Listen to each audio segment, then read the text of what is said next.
باپ اور بیٹے اور روح القدس کے نام سے آمین۔ ہماری تمام خطاؤں کو سمندر کی تہہ میں پھینک دے۔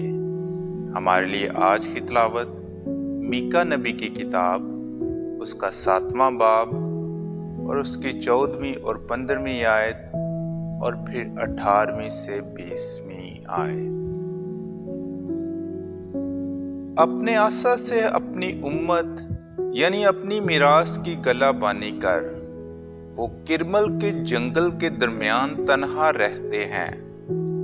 انہیں پہلے دنوں کی مانند باشان اور جیلاد میں چرنے دے، ان دنوں کی مانند جب تو ملک مصر سے خروج کر کے نکلا، ہمیں عجائبات دکھا۔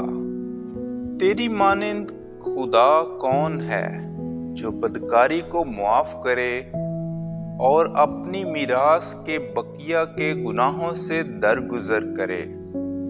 وہ اپنا غضب ہمیشہ تک نہیں رکھ چھوڑتا، کیونکہ وہ شفیق ہونا پسند کرتا ہے۔ وہ ایک بار پھر ہم پر رحم فرمائے گا اور ہماری بدکاری کو پامال کرے گا اور ہماری تمام خطاؤں کو سمندر کی تہہ میں پھینک دے گا۔ تو یعقوب سے وفادار رہے گا اور ابراہیم کو وہ شفقت دکھائے گا جس کی بابت تو نے قدیم الایام میں ہمارے باپ دادا سے قسم کھائی تھی۔ پاک کلام کے پڑھے اور سنے جانے پر خدا کی برکت ہو۔